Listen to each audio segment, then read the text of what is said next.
കുന്നിക്കോട് സ്റ്റേഷനിലെ ASI ഓമനക്കുട്ടൻ പിള്ള നൽകിയ പരാതിയിലാണ് പ്രതികളെ അറസ്റ്റ് ചെയ്തത്. ബിനു, സുബൈർ, രാജേഷ്, ഗോപാലകൃഷ്ണൻ എന്നിവരാണ് അറസ്റ്റിലായത്. വ്യാഴാഴ്ച രാത്രി 8:30 പട്ടാഴി ചന്തയുടെ സമീപത്ത് ASIയുടെ നേതൃത്വത്തിലുള്ള പോലീസ് സംഘം വാഹന പരിശോധന നടത്തിയിരുന്നു. മദ്യപിച്ച് വാഹനമോടിച്ച ഒരാളെ കസ്റ്റഡിയിലെടുക്കാൻ ശ്രമിച്ചപ്പോഴാണ് ഒരു കൂട്ടം ആളുകൾ പോലീസ് വാഹനം വളഞ്ഞത്. തുടർന്ന് പോലീസ് ഉദ്യോഗസ്ഥനായ ഓമനക്കുട്ടൻ പിള്ള മദ്യപിച്ചാണ് ജോലി ചെയ്തതെന്നാരോപിച്ച് തർക്കമായി. പോലീസുകാരെ നാട്ടുകാർ തടഞ്ഞ് ബഹളം വെച്ചു. അവിടെ ഈ പട്ടാഴി മാർക്കറ്റിന്റെ ഭാഗത്തൊക്കെ സ്ഥിരം മാർക്കറ്റിനകത്ത് സ്ഥിരം മദ്യപിക്കുന്നതായിട്ട് പോലീസിന് പരാതി ലഭിച്ചിട്ടുണ്ട്.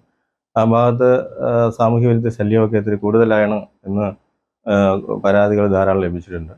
അതിൻ്റെ അടിസ്ഥാനത്തിൽ പോലീസ് കൂടുതലായിട്ട് അവിടെ പട്രോളിംഗ് ഒക്കെ നടത്തുകയും അവിടെ നിന്ന് ആക്ഷൻസൊക്കെ കൂടുതൽ ലീഗൽ ആക്ഷൻ എടുക്കാറുണ്ടായിരുന്നു. അതിൽ അവിടുത്തെ കുറച്ച് വ്യക്തികൾക്ക് അതിൽ കുറച്ച് പരാതിയും കാര്യങ്ങളുണ്ടായിരുന്നു. ഇന്നേ ദിവസം പോലീസ് പാർട്ടി പട്രോളിംഗ് നടത്തി വരികയായിരുന്നു. അങ്ങനെ ഒരാൾ മദ്യപിച്ച് വാഹനം ഓടിക്കുന്നതായിട്ട് ശ്രദ്ധയപ്പെട്ടു. അത് തടഞ്ഞു നിർത്തിയ സമയം അവിടുത്തെ നാട്ടുകാർ ഇത് ഇവിടെ പട്രോളിംഗ് ഒന്നും ചെയ്യാൻ പറ്റില്ല എന്ന് പറഞ്ഞ് വാഹനം തടയുകയും ചെയ്ത് ഡ്യൂട്ടി തടസ്സപ്പെടുത്തിയിട്ടാണുള്ളത്. അല്ലെ, ഈ ഇതിലുണ്ടായിരുന്ന ഓഫീസർ മദ്യപിച്ചു എന്ന് പറയുന്നത് വാസ്തവവിരുദ്ധമായിട്ടുള്ള കാര്യമാണ്. അയാൾക്ക് ദേഹാസ്വാസ്ഥ്യം ഉള്ളതുകൊണ്ട് ഹോസ്പിറ്റലിൽ പോയിട്ടുണ്ട്.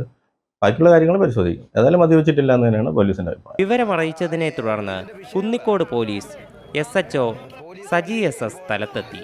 കസ്റ്റഡിയിലെടുത്ത പ്രതിയെയും പോലീസ് സംഘത്തെയും കൊണ്ട് മടങ്ങി.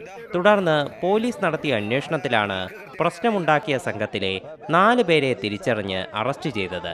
മറ്റുള്ളവർക്കായി അന്വേഷണം നടന്നു വരികയാണ്. അറസ്റ്റിലായവരെ കോടതിയിൽ ഹാജരാക്കി.